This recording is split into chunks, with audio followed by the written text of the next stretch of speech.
Hey, we're back over here at Spill the Bean restaurant on the west side. The cafe is full. They got some great drinks over there. They got all kind of smoothies and teas and soups and chilies and all kind of flatbread sandwiches and things over here. Come on down and join us. 5300 on Chicago Avenue. We're here every Wednesday from 12 to 2 p.m. with Exodus Institute. And we happen to have on the second portion of our show, we're going to have maybe a follow-up to that school thing that we were discussing from the Good Neighbor campaign. We happen to have, I'm going to say, because this young man came up over here with us at Mid-Austin, and he's just been an honor to us to have as the state rep. Ladies and gentlemen, the Honorable Lashawn Ford. Thank you, brother. Thank you so much for having me.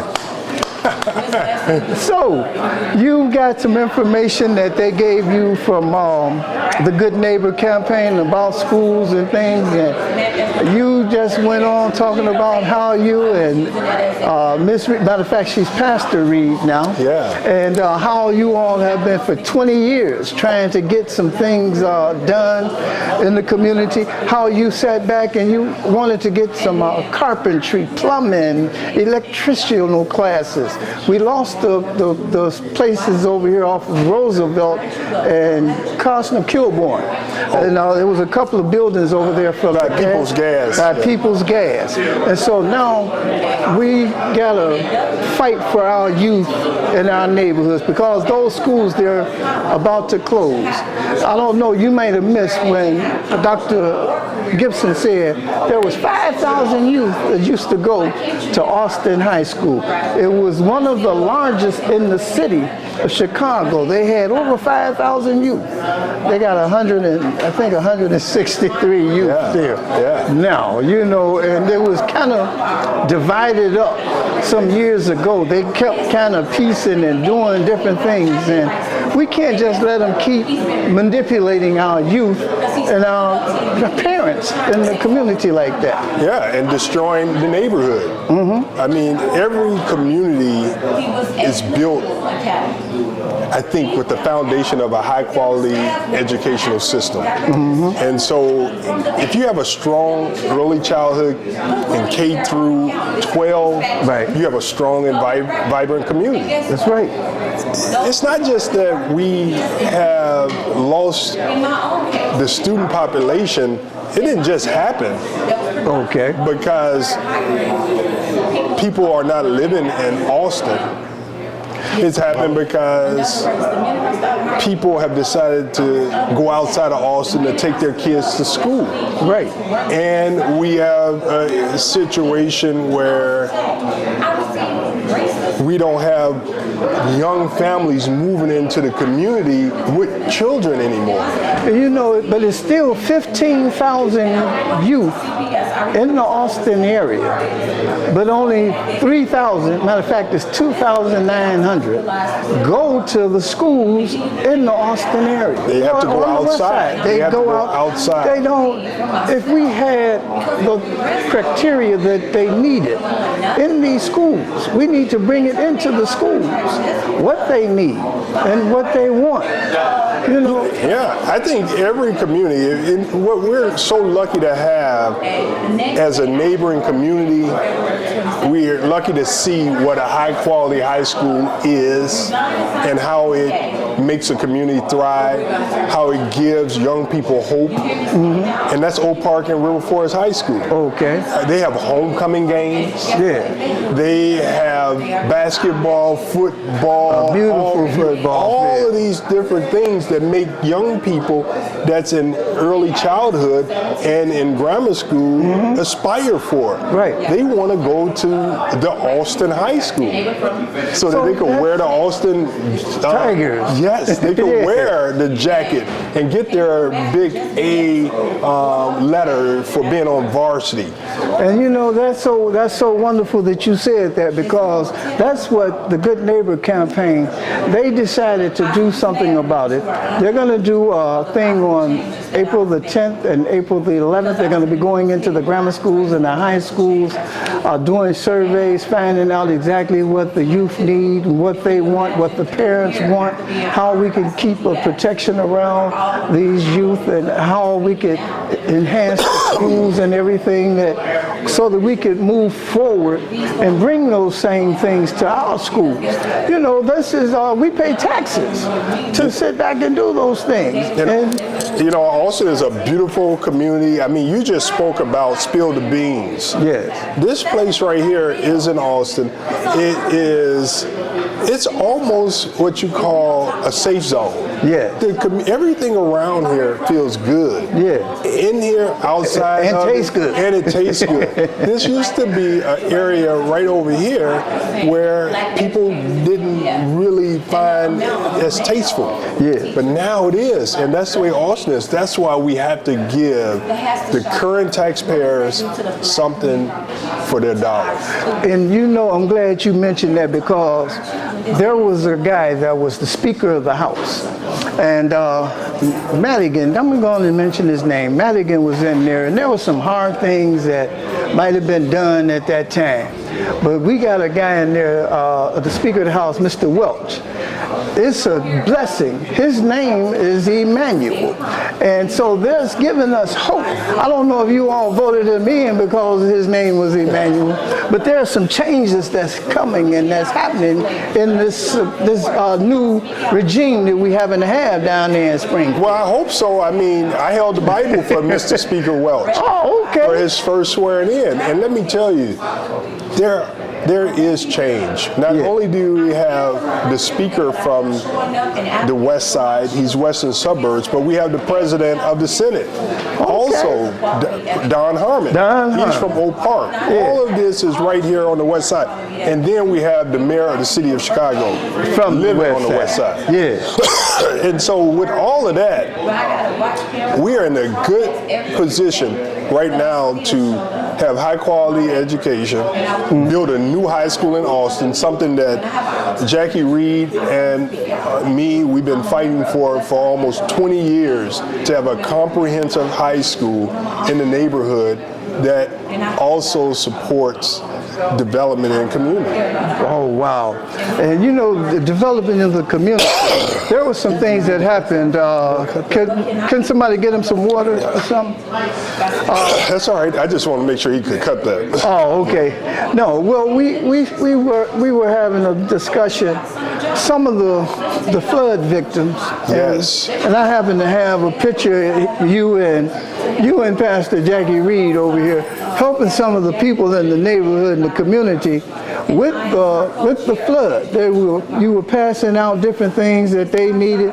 This is Pastor Reed and Lashawn Ford over here at the Good Neighbors Church over there. Every block's a village, and they were doing a thing. I think Willie Wilson made a donation to you. It was so. He made a donation to the movement, not to me. Okay, yeah, okay. I might have said it wrong, but it's so important that was taking place, because I found out that a lot of the seniors in the neighborhood, they lost their money. Different people came in and said that they were going to take care of the flood and do different things, and they took and there's a lot of elderly people that's been in our neighborhood and community. And I got the call by accident, because they wanted to know how to vote, because there was so much stuff on there. It said vote for 8 candidates, and there's 8 candidates on here. What do I supposed to do? And that's how I found out that they were ripping off, especially the women whose husbands have passed on, and these are seniors. They don't want to lose their home, and they got flooded. But they had some very, very bad people coming. Yeah, they did. Let me tell you, it's been a real pleasure working with Jackie Reed on issues. Yes. You know, when the flood happened, Jackie and me, we were out there immediately going to the houses and pushing for support from FEMA, pushing for support from the city, pushing for support from philanthropy, and just doing it with what we had. Yes. We all chipped in money to try to help people where we could. Jackie Reed put in the most money to get things going, so she's been a great partner. And as you said, some seniors may have been taken advantage of because people would come in and not do what they were paid to do. But you know, doing the blessings from the divine world, God saw fit for that phone call that came to me. And from that one senior telling me, others started calling and telling me. And I took it to the Good Neighbor campaign. And the woman named Princess, she just happened to be driving past. It happened, a woman on Latrobe, 900 on Latrobe. And I said, I called Princess. She said, I'm on the 900 block of Lockwood. I'll turn the corner and go around. That woman called me after Princess left her, and she thanked me, and she said that was a blessing. And it was like a miracle, because Princess could have been anywhere in the world. But she just happened to be in the 900 on Lockwood. She turned the corner and went and helped that woman and corrected some of those things. And now there are others that are reaching out, and the Good Neighbor campaign is helping all these people now that got manipulated. And we're going to try to go after those scammers that took their money. I have to also give credit to CETA. You know, we brought CETA in, and Westside Health Authority, the Good Neighbors campaign helped lead this fight. But our office called CETA, and we were able to get people new furnaces, new hot water heaters, and other things that was needed after the flood. It's not over though, because there's a lot of seniors and mold. It's mold. And so right now I can announce here that I've worked and fought to get $1 million for Westside Health Authority to deal with some of this. So we're waiting for those funds to come through so that we could start doing some flood prevention, flood remedy, and things so that people could be made whole again.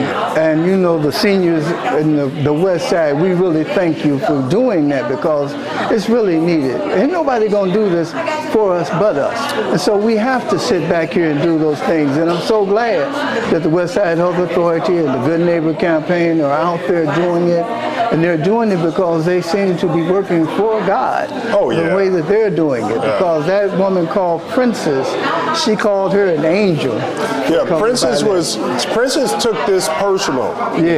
And she worked hard. Nobody gets paid to do this stuff. Right. You know, they're out there doing it because they care. Princess has 2 children. I know her, I don't know what the ages are, but I know her first baby. And because she used to be the community baby, where Princess would bring her baby out to all of the meetings, and then Princess has another baby, so she's got her hands full.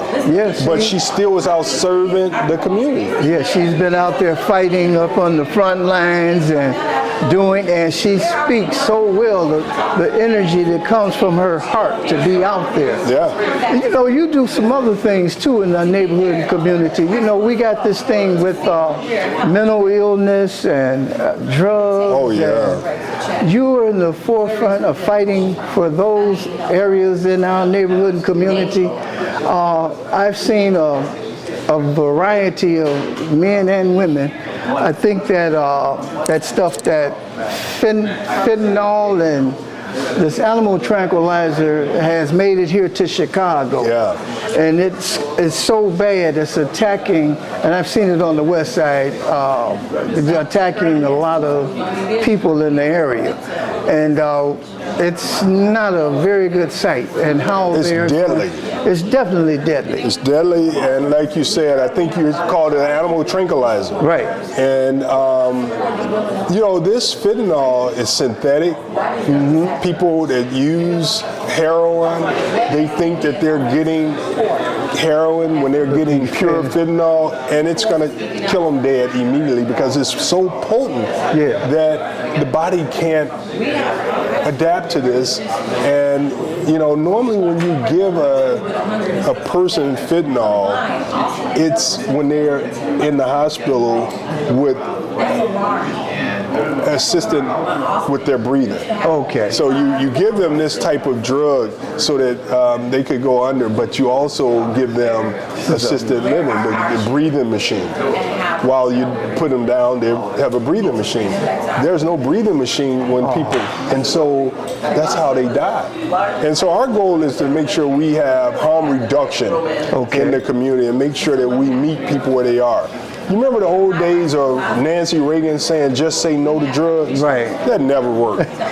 How you going to tell somebody just say no to drugs? And it's the stress that goes on in our community. I had some pictures of how the slave ships came over and how we have been up under stress from years, just so many years of struggle. PTSD. And it caused that alcohol and all of these other things. So yes, we've really been attacked by some very crude forces. I'm not going to sit back and call them devils or anything, but it's devilish what's being done. What did they say? They said slavery was America's original sin. Yes.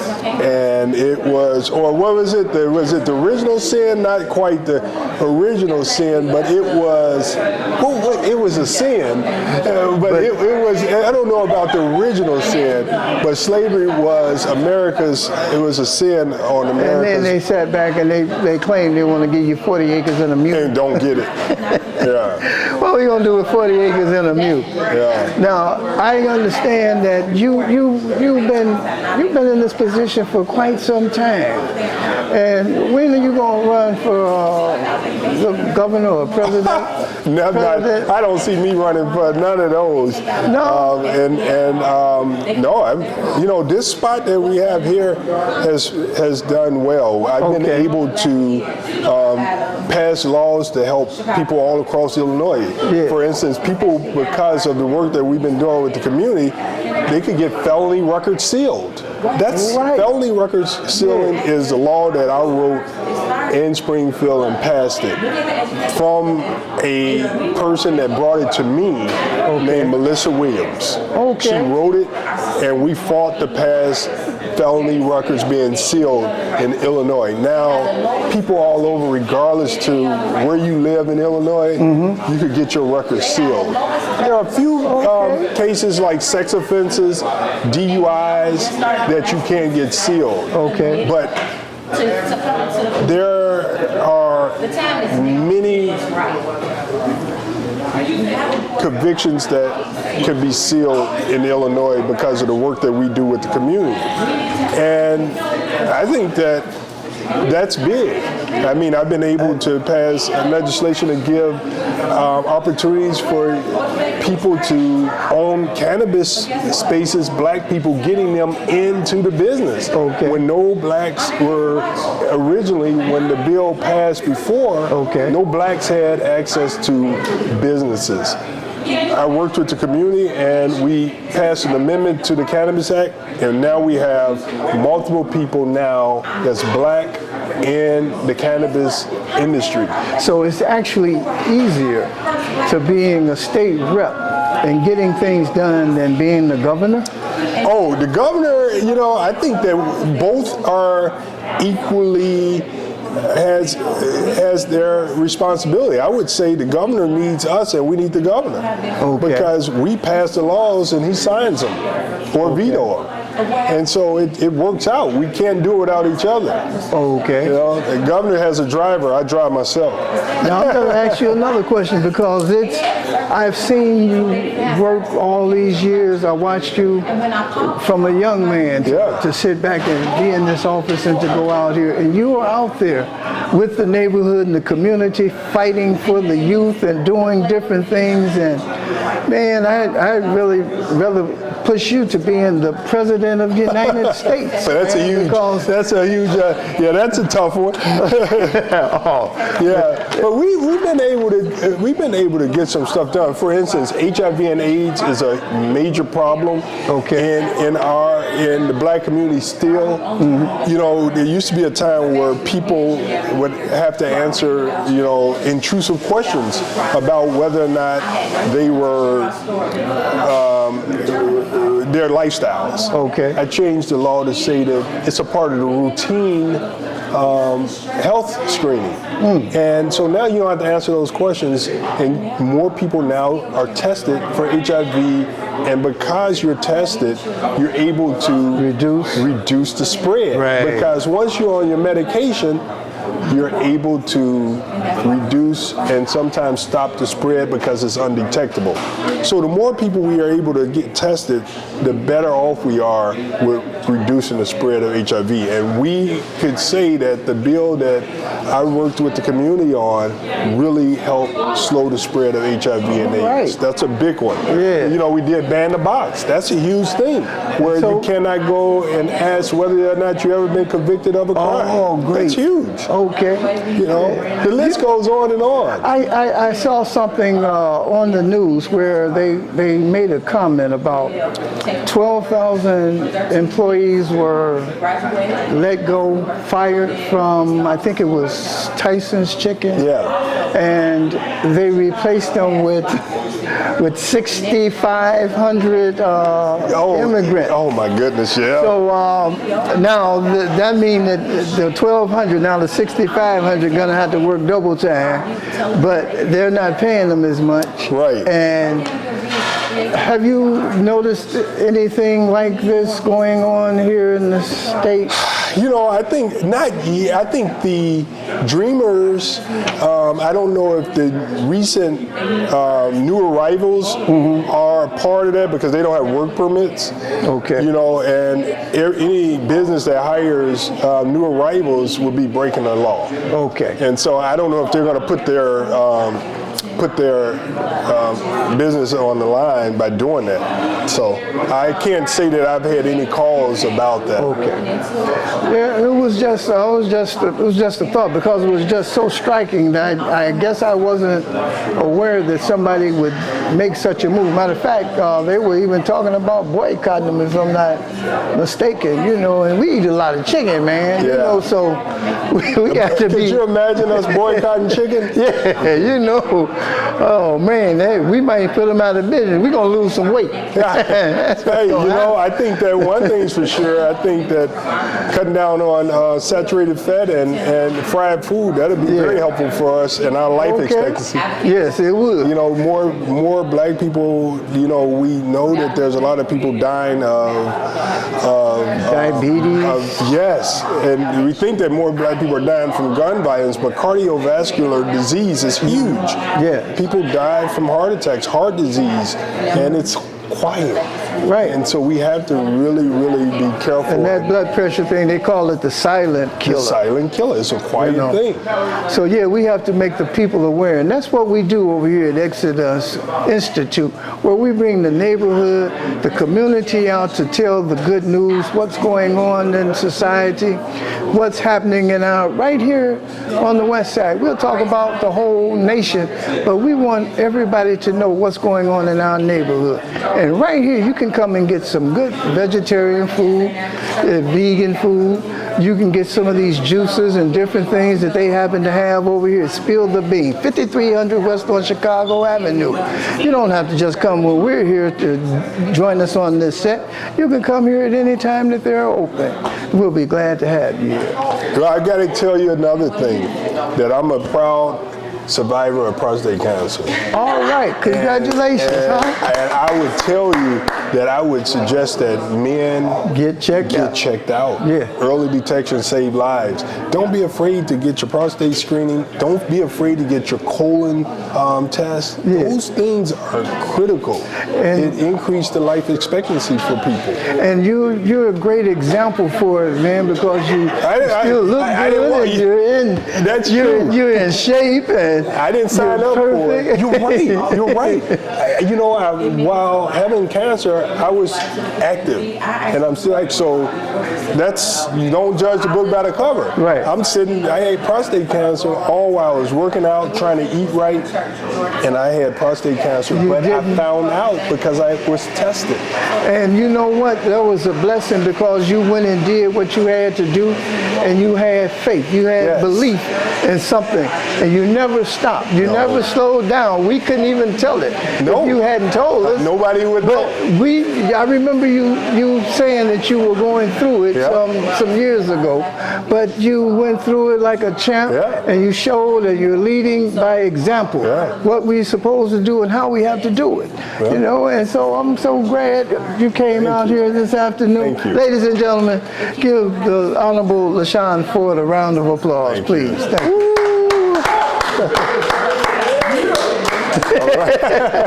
All right, that was easy.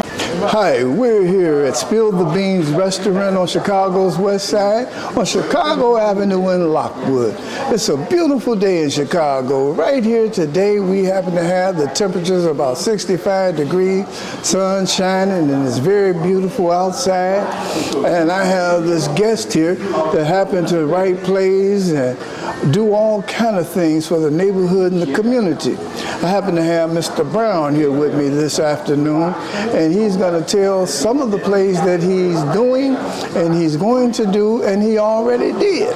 So we're going to have Mr. Brown tell what it is that whatever he wants to speak about this afternoon. And then I'll get back because it's something that I want to do, and I want to do a movie about it because there's some things that's happening, and I see all of these other races and nationalities coming into this country on their own. And we happen to come in a different way.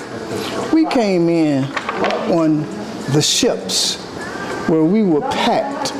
We were packed like sardines on these ships. And they said you could smell the ship 2 or 3 weeks away from the shores. You could smell them coming in. And there was, to feed the people on here, it was slop thrown in, and they were packed on top of one another.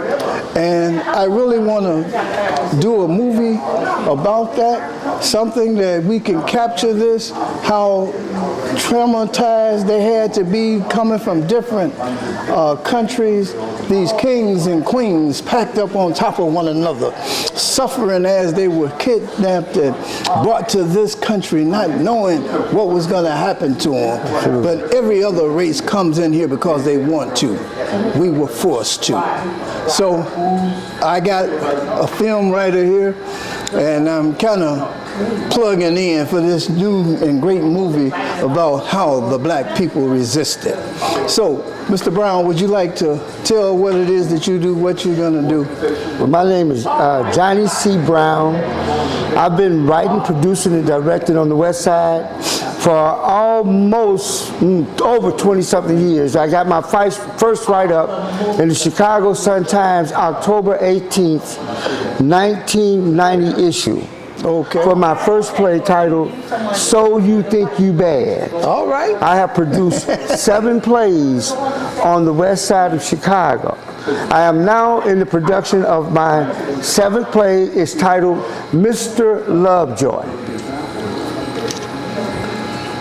Yes, sir. It's titled, Mr. Lovejoy. Yes. So, how do we get to see these plays, and where do you put them on at, and all of that? I perform these plays on the west side of Chicago. I have in the past performed at Austin Town Hall, Garfield Park, La Follette Park, Ambrose Theater on Division in Lemoyne, basically throughout the west side in the community theaters. Is it expensive to come and see these plays? No, absolutely not. This is for the hood. Okay. I'm doing this for the hood. So you do accept donations? Yes, I accept donations. Yes, I do. Okay. Mm-hmm. Yeah. But I've been performing these plays since 1990. Wow. Okay? Yeah. And this is my 7th play. Yeah. Yes, absolutely. So do you, when you do this, do you like cast for screenings, or do you ask for actors and all absolutely. that? How can they get in contact with you to contact me? Right. Right. Well, I have a young lady named Christy Love, and my Facebook page is Johnny C. Brown. You'll know me because I'm in front of the historical Martin Luther King building on 16th and Hamlin. So if you go on that Facebook page and you see a gentleman sitting in a director's chair in front of 16th and Hamlin, that's me. So you can DM me through Facebook, and I'll give you all the information that you need for this current production, Mr. Lovejoy. And so get that Facebook number. Johnny Brown, Facebook. These young people know what Facebook is. Oh, okay. And they know if I give them my name, they'll find me. Facebook, Instagram, and X. I'm on all three.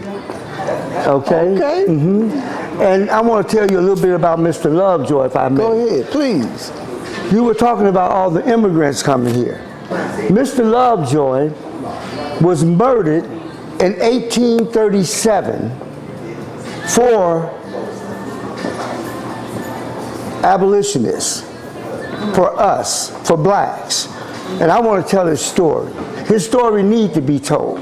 It needs to be told in this era that we're living in right now. Yes. Because this is true America. Yeah. He was killed in 1837 for writing about Francis McIntosh, a free black slave that was lynched, mobbed, and burnt alive. Where was, in what state was this done? It was in It was Illinois. Yes, it was. I don't want to give away my entire play now, but yes, it was Illinois. Wow. Yeah, Mr. Lovejoy. So when you see that, Mr. Lovejoy, written, produced, and directed by Johnny C. Brown, come and let me tell you his story. You know, we used to sit back and think that all of the strange fruit that hung from those trees were basically done in Alabama and Mississippi or in Georgia. We thought that all of the hangings were there. And so this one just happened to be in Illinois. Alton, Illinois. Alton, Illinois. Yes. So that's down by Lynchfield. Absolutely. I don't know. That's where it is. But I'll tell you one thing about it. He left St. Louis and moved to Alton because of racism. Yeah. They wanted to kill him in St. Louis. And he went to Alton, Illinois, where he did get killed. Wow. And I want to tell his story. Tell this story. Absolutely. We need to hear it. We need to hear it. You know, especially in the era of Trump. It's so bad. It's so bad. Like I said at the beginning, on this picture, every nationality and group came to this country willingly on their own. They're fighting to get up in here. They're doing all kind of things to come to this country, but we resisted. We did not come that way. We were taken. We were sitting back. We don't have our own religion or none of those things. And we were packed like sardines. Look at that picture, how they were on the lower decks. And it took 3 months for them to get from over in Africa to get to the United States. And they were throwing slop food down for them to eat. And where do you think they had to use the washrooms at? You understand? So no, we're not animals. We were not animals. They were not animals. They were actually kings and queens from over there. They were just from different countries. And they all had to come to the door of no return to come to this country. And we are a blessed people today. You should feel proud to be a part of these because of the way that they resisted and they came up, and we are still surviving today. You know, and that play is going to be very important to our neighborhood, especially to our young brothers and sisters. And I got another one I wrote related to this. Here we go. And it's titled, wait a minute, let me get it. It's titled, Who Gives a Damn About You? Okay, I did that one. I've already produced that one. Okay. Yes, I produced that. So that one's already out. That has been done. Done. So, is there any way, did you film any of these? Can you go back in the archives? And you can go back in the archives of Channel 19.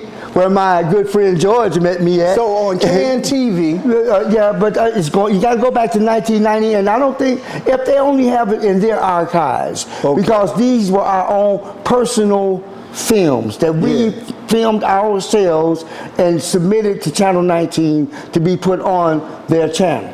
Okay. Now, if they have it in their archives, then yes, they might could go back and get one. is there any way that we could pull that up, George? Well, George is still at CAN TV. well, I know.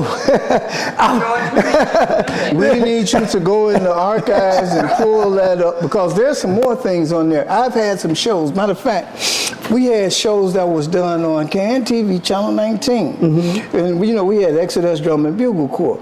And when the youth would graduate from out of high school and go on and go to college, we called it Exodus from the Hood. Right. So that they could go on and learn what they had to learn, help take care of the neighborhood, or just go where they wanted to go in life.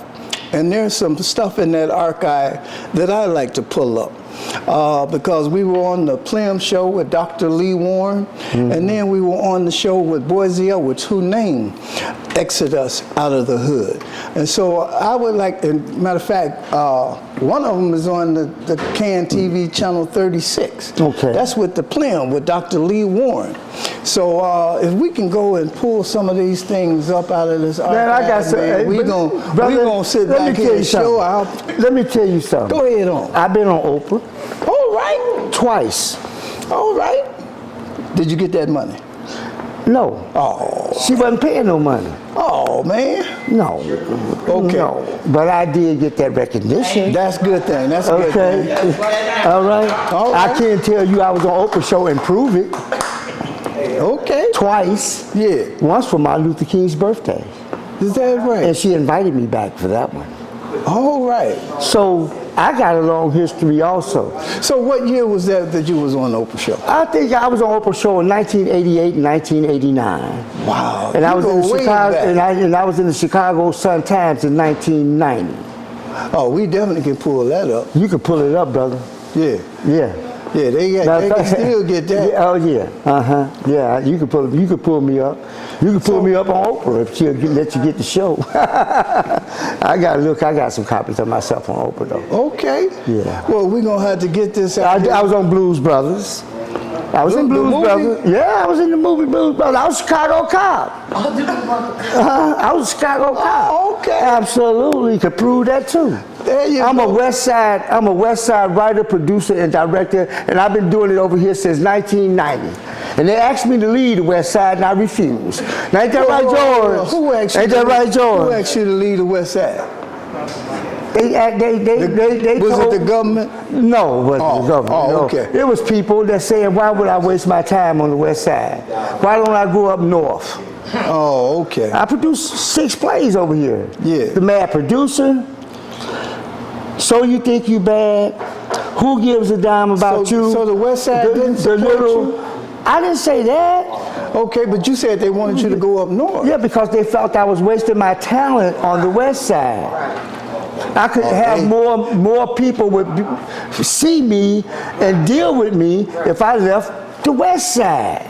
Okay. But I didn't leave the West Side. Now I'm here talking to you. That's right. And I'm still producing And we on the West Mr. Side. Lovejoy on the West Side by Johnny C. Brown, written, produced, and directed by me. That's right. Every last one of these plays I told you about was written, produced, and directed by myself, and I produced them alone for the community. Yeah. So you could do what you want to do because you don't owe nobody nothing. I don't owe nobody nothing. Yeah, there you go. You're very independent. Yeah, I'm very independent. And you're very talented. And I got some modeling jobs from 1970s that I've done, from McDonald's, the old Ebony, and the new Ebony. Can you pull those up? I can pull every last one of them up. I don't talk out the side of my mouth. Sir. Here we go. I'm from the west side. I don't talk out the Yeah, side of my that's the mouth. way the west side would have to be. Okay, I'm real. Yeah. I don't have to prove it either, but I'm going to prove it But to we you. would like to see it. I will prove it's it to not you. that you have to prove it. I I know. believe you. Thank you. I appreciate But that. I still want to see it. I will show it Because to you you. know that back then, you know in the 70s, that being in Ebony, man, you had to be somebody. Oh, I was the same Johnny Brown that I am today. Is that right? Yes, sir. I'm the How same did one you- that I am today, sir. So what were you modeling when you was in Ebony? Just clothes or what was it? No. What was it? No, I was modeling. I represented Corbel. Corbel. What is that? Corbel is a champagne, Oh, an okay. expensive champagne. Oh, all right. I represented Corbel. I represented Standard Oil. I represented Jules. I represented McDonald's. So Standard Oil. Standard Oil. Did they go out of business or? It's BP now, ain't it? Amoco? Amoco. Might be Amoco Okay. because they got the same colors. Right. So I represented all those people. Yes, I can prove it. You have been very busy, and you're original West Side. 16th Street. 16th. 16th Street, brother.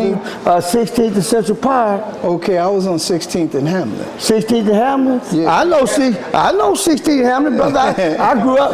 Let me tell you something, brother. Wait a minute. I'm going to tell you, let me tell you who I grew up with. I grew up with Callaway and Pepperlo.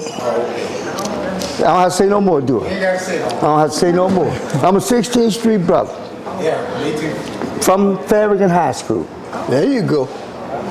Well, I'm a Crane Tech Cougar, you know. Okay, that's okay. We still from the west side. That's the west Crane, side. Marshall, Oh yeah. Harrison, They had. St. Mel. Hold up. I hear 16th Street. I hear somebody hollering Lynn Bloom. Lynn Bloom wasn't on the west side. Yeah, I'm 16th Street was like that. Stores, everything. everything. I am a 16th Street brother, okay? And better represent, or I will get in trouble. There you go. Okay. West side, the best side.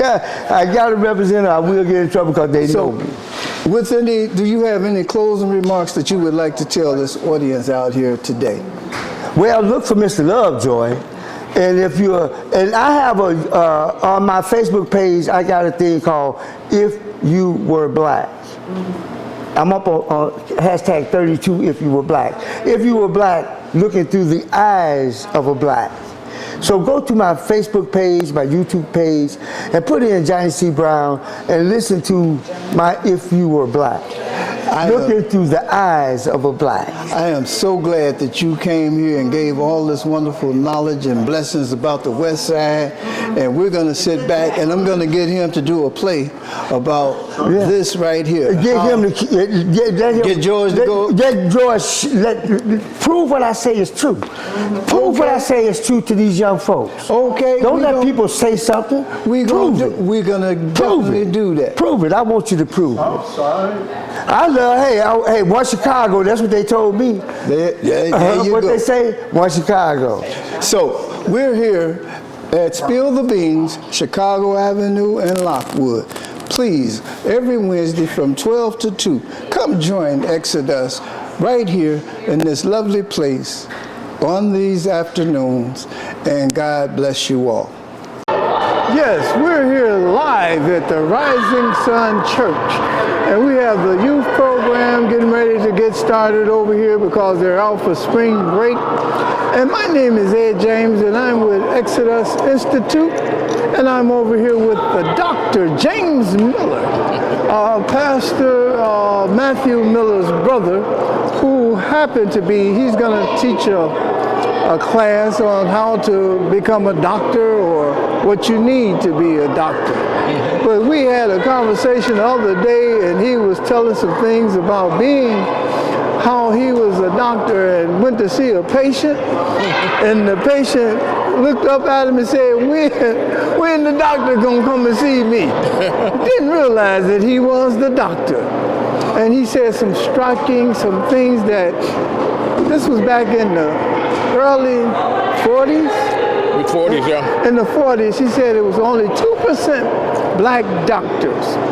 And here we are in 2024, and it's still 2% black doctors in this America right now. So we're going to get him on here so that he could speak, so that he could motivate and tell the youth how to become a doctor and what they need, the credentials that they need, or what they may have to do, or they may have some things where they could assist them in doing it. Good, Brother James Miller. Yeah, so really that statistics exists, that in 1945, actually it was, 2% of the physicians in America was black men. In 2024, 2% of the physicians in America are black male. So, and so we are looking at what, let's see, 45, 65 plus 23, it's 88 years, and we're still at the same place that we were that long ago. And we look at the things that we say that we're feeling that we progressed, that we made progress, but in this area, we're not making progress. And you know, there's studies that have been shown how the inequity that we have in terms of the healthcare system. Black folks, you know, people in black communities, people in underserved community get less care than other folks. You know, we don't do a prevention thing. We don't sit back and have the classes to do the prevention. And I know since you retired from the medical thing, you want to do and teach some classes up on prevention to our community and to our people, which we really need, because we got too many diabetes, high blood pressure, kidneys failing, everybody going on dialysis, all kind of different things sitting back attacking us. We need to know how to prevent this before it happens. Right, and you know, you're really hitting the point, because the point is an ounce of prevention is worth a pound of cure. If we can prevent people from getting these illnesses, then it's a lot easier than trying to cure them once they get them. You know, what we've been noticing over the past, I don't know, it's really since maybe the late 90s, a surge in the number of patients that have diabetes. And so we also notice a surge in a lot of other things in terms of preventable problems. Because, I mean, especially in type 2 diabetes, which means that this person was not born with this problem. This is something that occurred afterwards. After they were here. And some of these are related to how we eat, how we exercise, how we took care of our body. And taking care of our body means the things that I put in, making certain I'm putting in the right things, and I'm keeping out the things that I should have been putting in, that I'm getting the proper amount of exercise so that my body stays fit, that I'm getting the amount of rest that I need. It's kind of strange. A pastor was teaching Bible study last night, and was teaching from First Genesis, and he was talking about when God said, you know, separated day from night. That's right. And he said night has a purpose. The purpose of night is sleep. That's right. Daytime, you know, we can work, but at nighttime we should sleep. And so, and I remember growing up, when I was growing up, there was no such thing as being able to watch TV all night, because at 11 o'clock the TV went off, went white, with nothing else on it. They used to play the Star Spangled Banner or something. And everything went off. So TV was not going to come back on, but now TV's on 24/7. You can be there watching things. And so we look at these things. And those commercials, they'll sit back and make you think. You get you hungry and you sit back and say, I think I can make me one of them club sandwiches that they got on TV. Now it's 2 o'clock in the morning. And you get up and know that you shouldn't be eating that time of night, first of all. I'm going to make me a club sandwich and then drink me a Diet Pop. And then the Diet Pop make you want something sweet. So then you say, well, I'm going to have about 3-4 cookies to or get something that sour, shit out. so you go get some chips or something. So some of this is for us to learn what it is that can prevent disease and start doing those things. You know, if you don't know, you can't do it. And so, so one of the things that we want to be able to do is to teach people those things that what is good for them, what is bad. You know, I'm not here to lock anybody up or to twist any arm, but I'm here to tell you, knowledge is very powerful. If you know better, you can do better. That's right. But if you don't know, you know, it's hard for you to do something that you don't know how. It's so hard, you know, that we've been we were brought up on certain foods at certain times, you know. During that Thanksgiving, Christmas, and New Year's, that whole period of time with Kwanzaa and all this other stuff, we can go through some stuff, man, at that time of the year and mess up our arteries and everything else, man. You know, yeah, we actually can. But I'm gonna tell you what's worse though, just regularly. How many times now that we see young people running with a bag of hot flaming chips and nothing nutritious they're including in that diet? A pop. And when we look at the nutritional value of what they're eating, 40 grams of sugar. and no nutrition. I mean, so in a way, they're actually damaging their bodies and depriving their bodies. You know what I mean? You can deprive your body of things that it needs, and then we expect for the body to function normally. When we, you know, just like you go out there and get in your car, they'll never put no gas in it. It's gonna stop. It ain't gonna run. It ain't gonna run. You got to get the oil change. You got to do some things. Otherwise, it's called maintenance. Well, your body's gonna break down too if you don't maintain it. If you don't take care of it. So you mean instead of eating flaming hots, I probably need to go to McDonald's and get some of that. Get some fruits. They got fruit, but they ain't advertising that though. The kids like them nuggets. The nuggets, and the nuggets are actually better than the fries and the chips. Well, they want the fries with the nuggets, and they got all these little shakes and floaties and Oreo cookie mixed in with the milk and all kind of things. You know, I was on a program with we was about 4 or 5 physicians. We was on the program, and so the one physician was saying how, you know, he had gone to the grocery store, and, you know, since we had been having these discussions on diet and health, he started paying more attention to how the grocery store is laid out. Up front, there's candy. Cookies, pastries, all the kind of stuff. While you standing there waiting to pay for it, all this enticing stuff, you steady throwing it in. You got to go through there. You can't get out of there without going through there. Don't take your kids. And so he was saying that, you know, said he said, I was just amazed. I said, doctor, I said, the grocery store is not in the business of making you healthy. They're in the business of making money. So that's the purpose of doing. Their purpose is to sell and to make money. And, you know, so that means that, hey, I can't depend on the grocery store to make certain that I get the right stuff when I come in. The grocery store looks at, what happened the last time you go out of the grocery store? The cash register ring, right? That's right. That's what makes them happy. If the cash register ringing, that's what makes them happy. Not what's in your cart, whether when you go home, you're going to be eating healthy or not. They want that cash register ring. So, you know, there are some things that since the kids are out for the spring break, and we just wanted to get some classes started. I'm going to do a little something later, maybe, to calm their nerves and spirits down, to get them to do a little meditation for a few minutes or whatever the case is. But you can bring some things to these young men and young gentlemen in the neighborhood and the community to sit back and motivate them into going into the medical field and help them with their digestive systems and other things. But you also have a group of doctors that may be able to help motivate somebody into going into that field? So I've joined an organization. It's called Black Men in White Coats. And it's the goal of this organization to introduce young black men and to mentor them and to help them and to interest them in what it takes to become a healthcare provider, whether they become a doctor or some other lawyers. Well, the main is the healthcare field that we're mainly concerned about.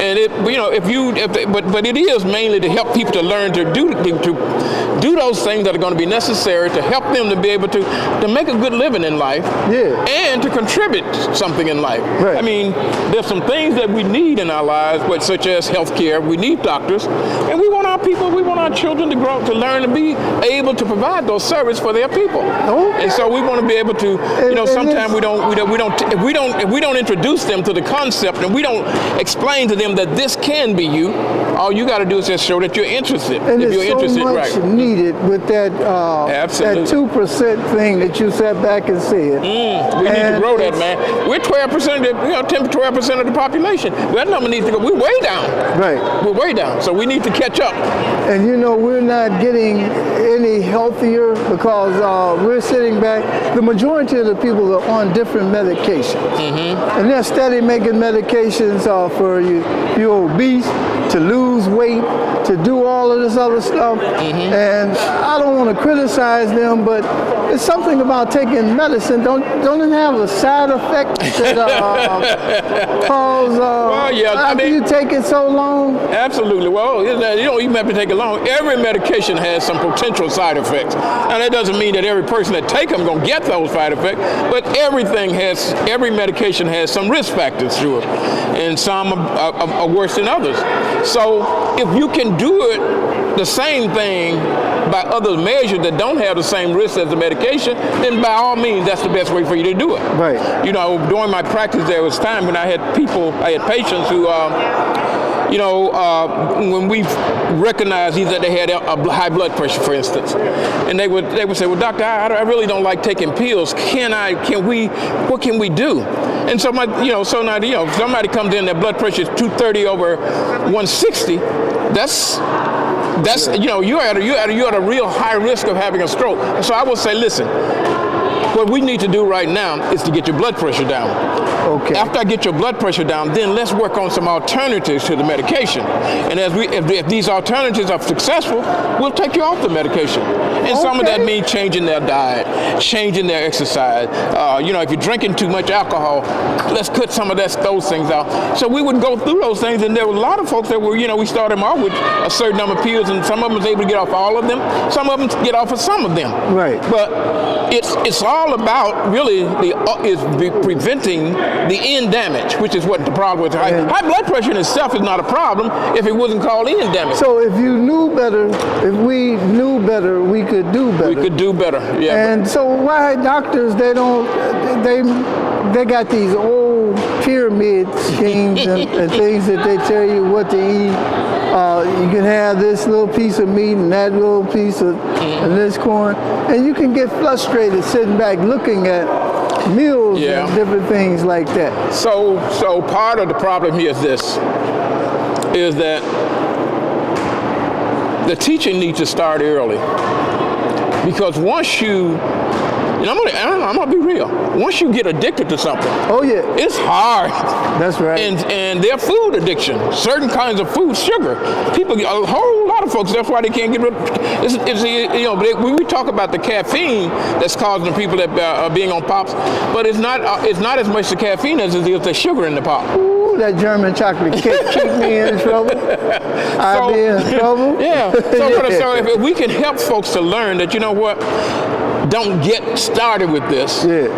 Then let's look at some alternatives. And what I'm saying is I'm not saying that you can't ever have a piece of this, you can't ever have but it's in moderation. Let's do that let's put things appropriately, in the sense that this is what you eat on most days, and this is what you eat every now and then. You go out and you celebrate, you're gonna have some cake. Hey, that's okay. But you don't do that every day. You don't have, and then there's some stuff we probably ought to be eating, which is, these pops are really bad. Oh man! And then there's some people that tell me, I had paid me, I drink a liter pop every day. Okay. That's a lot of sugar. They got to be out of their mind to drink. Well, they're causing, first of all, and they don't understand it, but they get addicted to the sugar. Mm-hmm. You get a little bit, now you want more. And it is. We were raised up eating a certain way because I guess our parents came from. They couldn't afford some of this stuff, man. Right. And so we came up doing it, and fried food and all of these other things, and it's like you said, it's very hard to break away from it. Yeah, once you get on it, and that's why we're seeing this today with our younger children, because people, the fact of the matter is that people don't cook as much. You know, so if you're not cooking, you got to feed them some kind of way. So it's a lot it's easier that to fast run by food, huh? McDonald's and those places, and so you're giving them some food, you're giving them some calories, but it's not as nutritious, Right. and it has some bad stuff in it that's causing harm. The kid's happy, but in the meantime, what you're doing is you're helping them develop these bad habits, and you're helping them get addicted to those things. Now, McDonald's love that. Right. Now, you try to ride by, you get a car full of kids and try to ride by McDonald's and see, don't you have some trouble if you don't stop? They're gonna raise all kinds of sand until you pull They up see in them there. golden arches, huh? Yeah, You in man. big trouble. That's and we talk about. I mean, we see drug addicts who people who are addicted to the street drugs. Our kids are addicted to sugar, and then Right. we're wondering why these behaviors. And like now, there are studies also being done in terms of what kinds of things that are in our diet that may be related to some of these mental problems that we're talking about. Oh yeah. You know, Without a and doubt. we need to look at that. Yeah. We need to look at that because as we travel through time, we're seeing, I'm not saying mental illness didn't just start, No. but we're seeing more people that are affected by this in ways that we never had before. So it's something that's being poisoned. That's poisoning. There's something going on, man. Yeah, There's probably it's more in than the- one thing, but there's probably something more- going on. It might be in the food, the water, and up in the air. Yeah, But yeah. it's a It's just a whole bunch combination of of things. things. It's, it's probably the We trauma. It's a lot of things. But I'm saying we can't get rid of everything. But there's Right. something that we might be able to get rid of. Let's do that. So we need to have a big community Yeah. outreach program, especially to reach out to our youth to start teaching the parents and the youth how to do this. Right. We got to put a lot of celery and carrots together, like y'all got over there in that garden. Yeah. You got across the street from the rising sun. Right. You know, you all are growing the crops and everything, and right here in the neighborhood, in the community, showing the people how to do it, Right. how to eat, Right. and why you should be healthy like this here. I remember you had some watermelon out there. That's one right. time. We had watermelon. I got one. Did you? You Yeah. know, and so it's Yeah, so, so that's what I'm saying. It is so, and I'm going to tell you this, which I didn't know at the time. My purpose for doing it was to sort of for the community, and then I was involved with some youth during the summer. And little did I know that when the kids started working with me in terms of growing it, now they started liking stuff that they didn't like. They wanted That's right. Yeah, because they taste, for instance, a tomato off the vine, which tastes different than the one that you buy in the store. yeah. I said, this don't It taste was the same good way. to 'em, Yeah, yeah. this is good. Because the tomatoes are fruit. It has a little sweetness in there. Now the Yeah. one that you get in the store, because now, let's be real. They got to preserve Well, first it. of all, they have to harvest it before it's ripened. It doesn't ripen on the vine. And so it doesn't develop the same, so it doesn't have the same taste. Oh. When the one that ripens on the vine has a different taste. Yeah. It's a taste that's more pleasing Yeah. to our palates. And so when the And kids your start tasting, your body knows these yeah, things. your body knows it, right? And so it's a big thing. Yeah. Matter of fact, this is, not to cut this off, but as of April the 1st, there's a lot of vacant lots that are going to be sold by the city of Chicago. Yeah. People need to buy those vacant lots Yeah, because- over on our community Yeah. and start growing your own food. There you go. There you go. That's We what got to I'm get the fruits and vegetables into our youth Yes. and the seniors. Yeah. You know, yeah. so that and we can I'm going have to tell it. you something else. You can take a small space and you can grow a lot of vegetables. You don't have to have a big no. field. That's right. But you can grow a lot if you're just growing for your family. If you're growing for a community, then we want a big garden. But for your family, you can grow enough to sustain them over, the growing season. Right. Which is usually between June and the end of September, and early October. But what we need to do is like you said, is that people gonna say, well, you want me to grow a garden? Where am I gonna grow it at? And you just told them, Right. get that lot Get that lot. that has it's not producing anything now. And listen, if you got a backyard, Yeah. you can put a little piece aside by Yeah, grow the bags. garage. And they don't even have to do that now because they sell these things called grow bags. Oh, okay. Which cost you a few dollars, and they just put the soil in there. They don't have to worry about no contaminated soil underneath that because it doesn't mix with the soil in your bag. Oh, okay. So you got nice fresh soil that is not contaminated, that you're growing the stuff that you grow that you need to eat. So we're not being, and we don't know. See, when we buy the stuff out of the store, we don't know what these folks are putting in these That's stuff. right.